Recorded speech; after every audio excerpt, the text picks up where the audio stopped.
And I think for the audience to understand, what he's talking about, guys, is you figure out what your maintenance calories is. So, like, if your maintenance calories, let's say for easy numbers, is 2,000, you need to put yourself in a deficit. Menno, how much of a deficit should they be in to optimize fat loss while simultaneously maximizing muscle retention? Because, right, when you put yourself in a deficit, this is where you start to get into the scary land of losing muscle mass. How much of a deficit should they be focusing on? It depends primarily on your body fat percentage. Okay. If you are obese, then you don't need to worry about your body fat. You don't need to worry about your energy deficit. You needed to be lean yesterday, and your body's not going to burn any muscle when it has that much fat that it can burn instead.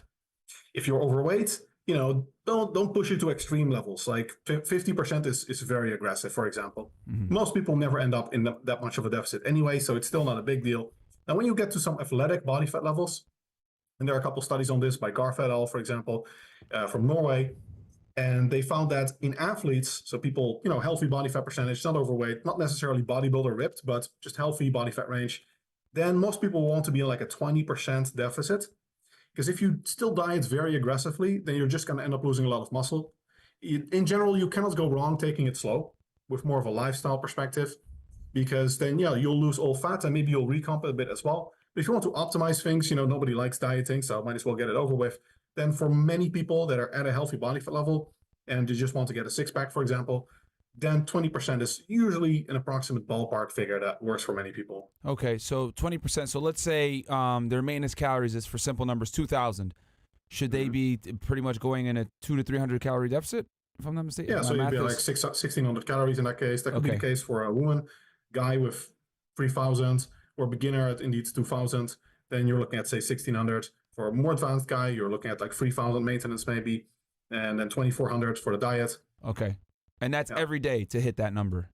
Yeah, on average. On average. Okay. We can talk about the calorie spread and everything. By far, the most important is just the average spread over time. Not so much, what you do on one day versus the other day.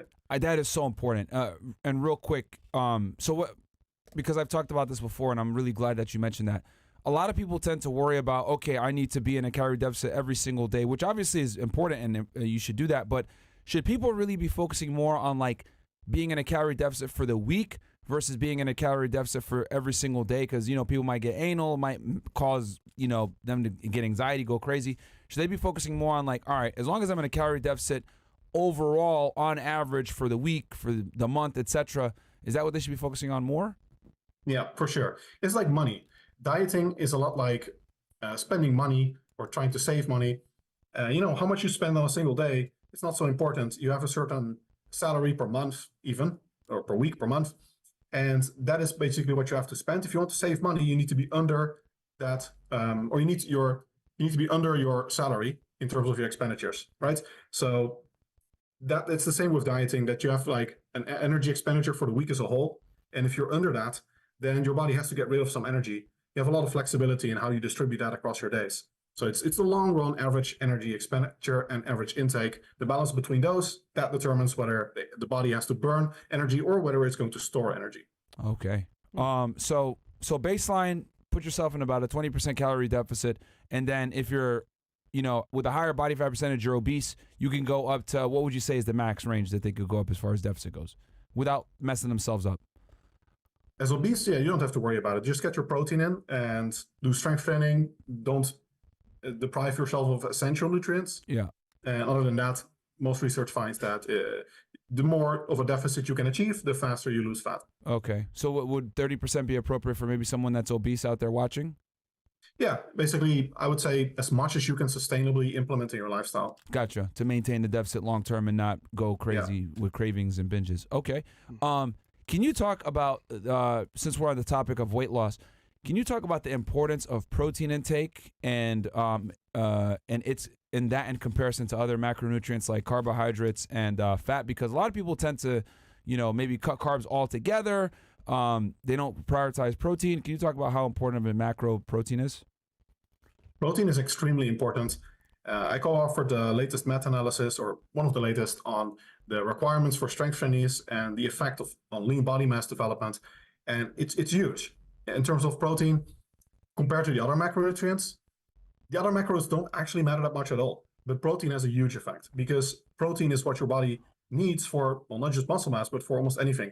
Protein comes from the word proteos from Greek, meaning of first importance. Your body, it's like the worker bees of your body. The proteins, they do almost everything. All the functional stuff in your body is done by proteins. It's in digestive stuff, your heart, your liver, everything needs protein. And your muscles are one of the organs that rely in very significant part on protein to build and to function. So you need a protein intake as a lifter of at least 1.6 gram per kilogram or about 0.7 gram per pound. Okay. That's total protein intake per total body weight. Bare minimum.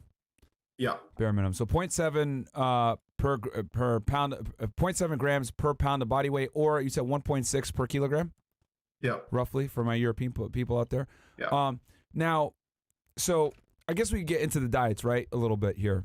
You got your people that swear by intermittent fasting. You got your people that swear by ketogenic diets. Keto. You got your people that, swear by paleo or vegan or whatever it may be. And they're all running around saying that my diet's the best and beating their chests. I call them diet zealots.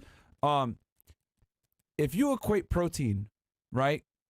Let's say you take someone that's intermittent fasting versus someone that's doing keto versus someone that's doing a regular traditional diet, just, if it fits your macros, so to speak. Is there a real difference in body composition changes if you equate calories and protein overall? Very little in most scenarios. Things like fasted training, those are probably not great. Mm-hmm. But if you're distributing calories and protein somewhat equally across the day versus fewer meals, like at least 3 meals spread across the day, after that point, there's essentially no further effect of the timing, or at least you're talking about very small effects. Whether you do fasting or not, especially if you're not training fasted, doesn't affect fat loss either. Again, it's the means in the end, and people, because of the culture wars, people take a lot of pride in, basically they're confusing the evidence and the culture wars, where people think I'm an intermittent fasting person, or I'm a keto person, I'm a vegan, I'm a carnivore, and it becomes part of their identity, and they stop looking at the facts. Mm-hmm. And they don't realize that the intermittent fasting diet, I also like intermittent fasting, but it's not my religion, Yeah. I just do it because it's a tool that gets me to the ends that I want, which is reducing my energy intake. Yep. So fasting helps me, by not eating, reduce my energy intake. And I'm typically not hungry in the mornings, so it's easy not to eat in the mornings for me. And that's the case for a lot of people. So intermittent fasting in that sense is a tool that allows me to reduce my energy intake and thereby helps me lose fat. And that's been confirmed now by numerous meta-analyses, studies, a very large body of literature, especially because intermittent fasting is completely blown up in the last years. Yes. It's now super popular, but there's more evidence than ever that it actually doesn't do anything special. So what is your, because I agree with you 100%, but I've had people even come in and say intermittent fasting is the best, and it's the reason why I've lost weight, etc. I've always looked at it like the bottom line is being in a calorie deficit, and intermittent fasting simply helps you get there in the easiest way, because when you cut out, food for multiple hours of the day, it's much easier to hit your target goal of being in a calorie deficit or whatever your goal is, if your goal is to lose weight or whatever. Basically if you equate protein and calories, there's virtually no difference in body composition changes. What about performance? Also not if you're not training fasted. So there have been a couple studies by Grant Tinsley et al., which looked at strength trainees doing intermittent fasting type diets. And they found no appreciable differences between groups. If you are training fasted, we recently conducted a study that's yet to be published, where we found some detrimental effects on strength development. There was also a recent study on Ramadan, during the last Ramadan, where they looked at people that trained fasted versus people that didn't train fasted. So they broke the fast before they did their workout in the evening later. Uh-huh. And they found that it was better to do the workout after some food, which, is not too shocking. In that case, there was some confounding by fluid intake. In our study, there wasn't. So I don't think it's simply fluid intake that is the issue. It just makes sense that if you don't have any carbs, you don't have any protein, your body is in a catabolic state, and mTOR enzyme, for example, it's like a regulator that in your muscles, it's an enzyme. It looks at all the anabolic factors that are at play. Is this guy on gear? How effective was the workout? How much protein do we have? And it sends a signal deeper inside the muscle that stimulates the whole growth process. And if there are no amino acids available, then mTOR is going to say, well, look, we want to build muscle, but there's no substrate. Like, we don't have the building blocks. It's like you want to build a house, but you don't have the equipment for it. So you can't. And you're just going to have a very suppressed growth response. And there's a limit to how much your body can compensate for that, say, the next day. Wow. So training fasted could actually hurt you long term. For sure. Yeah. Okay. What would you say to combat that? Because you know, a lot of people swear by training fasted, right? What would you say is the optimal, I guess, pre-workout meal then, I guess, to kind of allow people to train in a state where they can, you know, optimize hypertrophy? I mean, a lot of it is just mindset, because you don't need a big meal. In our recent systematic review on carbohydrate requirements, we found that just 15-gram carbohydrates is probably sufficient, especially if you're not doing like super insane workouts. Okay. So not much. That plus. So that in itself is enough to just get to get it where the mTORs are gonna, I guess, when it sends a signal out, it's not gonna fall on deaf ears, if that makes sense. Exactly. And protein intakes, like 20 grams high quality protein is good. 0.3 gram per kilogram is really all you need. So for most people, at 20 grams, and you're fine. And it's super easy to get that. A lot of people have this mindset issue, really, that they cannot have a meal, or they have a certain concept of what a meal has to be. Mm-hmm. If you wake up early in the morning, you're not hungry, and that goes for me, for example. When I was a business consultant, I woke up at 5 or something to go to the gym before work. I'm not hungry then. So I would just have some slices of chicken, for example, like grilled or smoked chicken, and a piece of fruit. Like that's, you can literally stuff it in your mouth when you're walking out the door, and it doesn't take any time to prepare. You can literally take it out of the fridge, grab it, eat it while you're in the elevator, done. You can also have a shake if you prefer that, if you want something liquid. The issue with shake is that they're not very satiating, so I'm not a big fan of shakes, but it can get the job done. Mm-hmm. So it really is a matter of just finding something that works for you and is convenient. Nice. Real quick, guys in the chat, guys, it's fnfsuperchat.com. If you guys want to, because you got an expert here. If you guys got questions, get your questions in now. We will definitely go through and have a Q&A portion here. So get your questions in now, Rumble rants, all that stuff. Sorry, Fresh, go ahead. Yeah, recently Dana White did a 86-hour water fast, right? Question for you when it comes to fasting. Is it better to fast on water only or certain food groups, you would say? What's better for fasting if you're going to fast? Well, water is certainly better than no water.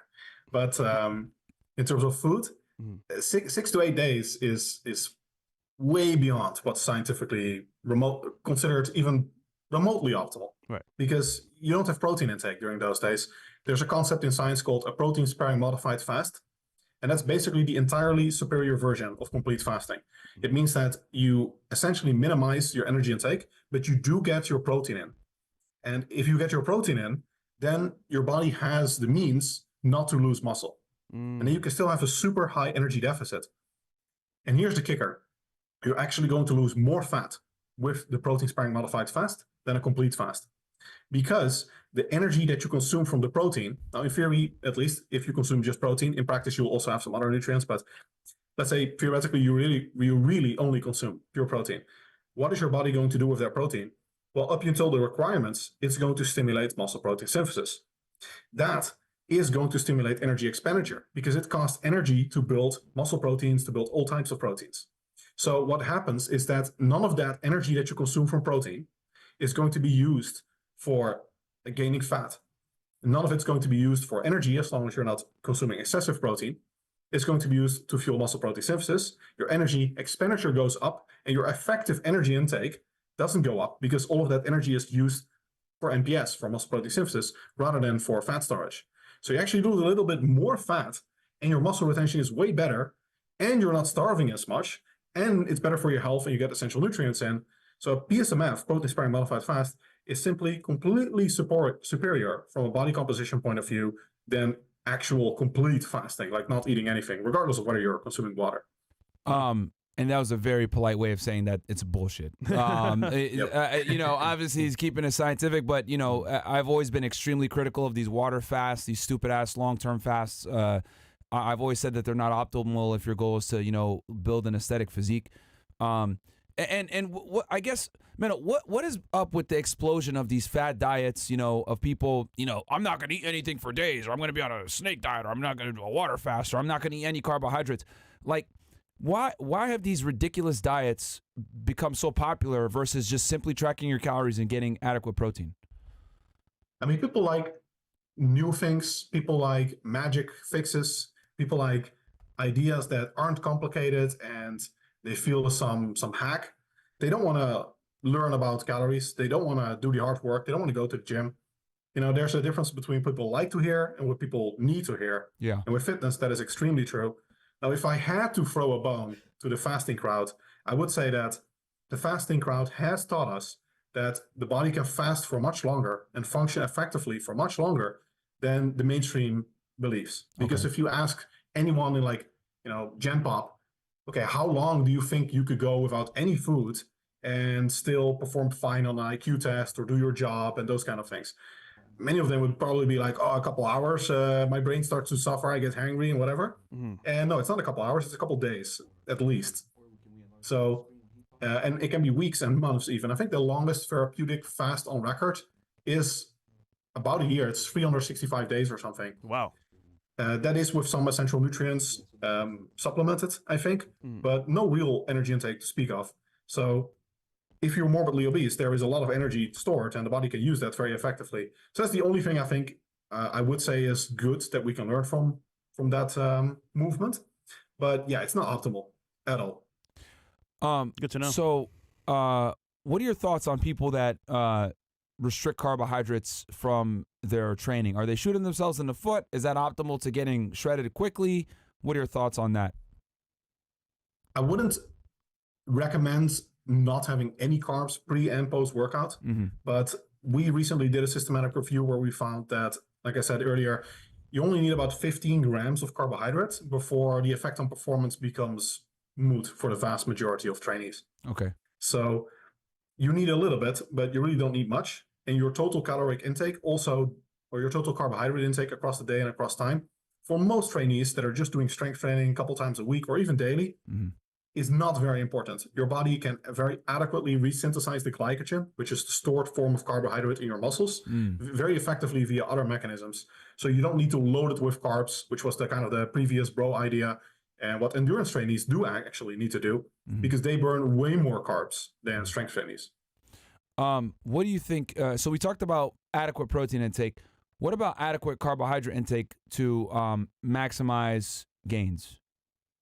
Yeah, it's not high. In our review, we found that in the vast majority of long-term studies, there was no effect of carbohydrate intake on strength development or muscle growth. So, okay. So someone that's on keto can absolutely kill it, just like someone that's on a traditional diet. Yes, absolutely. If you get your calories right, your protein intake is high, then even a ketogenic diet in most of the studies is, which in fact, most of the studies are on keto diets. They don't do like 20% carbs versus 40. They always go with very extremes. And you see that keto diets can actually be very effective to build muscle and to lose fat. The only caveat I would say for muscle growth is that we've seen a lot of research, and you see that anecdotally as well.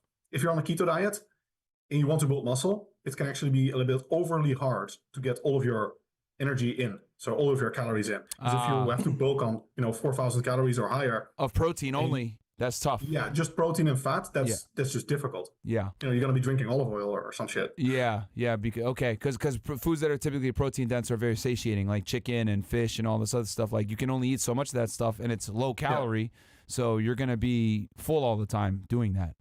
Exactly. Okay. Oh, sorry. Do you have I got a question real quick. Yeah, go ahead. So listen, man, I want to get results in the gym. I'm a beginner. I'm on my way up, working on it. But I've been wondering, Menno, you can help me here as well. Might give me some good notes, but I want to hear your take on this. So when it comes to like a beginner in the gym, right? Obviously, you need time in the game, have experience, have a, knowledge of, for example, dieting. But at the same time, people come to you offering you, TRT, steroids, different peptides. What's the best formula or best way to get gains before having to use, I want to say, steroids? Or what'd you say? Most important for muscle growth is that high protein diet, consistently working hard in the gym, going multiple times, high effort, decent volume of training. That is by far the most important.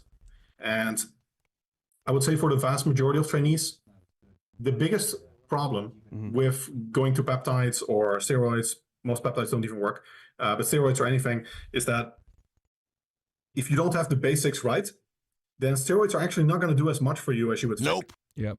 So a lot of people think that, just, take some gear and boom, I'm fucking 4. No, doesn't work. You still need to work hard. You still need to get your protein in. In fact, a lot of what gear does, for sure, you get some muscle growth from just being on testosterone, but you also get a higher ceiling of muscle protein synthesis, so you need more protein. You also get higher recovery capacity, so you can benefit from training even harder. And that's what the bodybuilders do. Yes, they're on a lot of gear. Yes, they have good genetics, but also they still work extremely hard. They have their diets in order, and they do that consistently for year in, year out. It's like they already have the good fundamentals and the good habits, and it allows them to use those good habits and train even harder and increase their capacity. Like I've noticed when you look at like old school bodybuilder training splits, right? Like Arnold and, Yates and, Tom Platz, all these guys. Like if you looked at their routines, they train each muscle group once per week, but they would do like 50 sets. Like they would do crazy volume. And you're like, what the hell? A regular person will probably get destroyed by that. But if you're on, enhanced, you're able to recover from that and just beat yourself up. And your capacity to, like you said before, to overtrain is almost, gone, mitigated completely with the gear use, which allows you to get more gains. Yep. So, Menno, let me ask you this, since we're on the topic of sets and volume. Let's talk about that.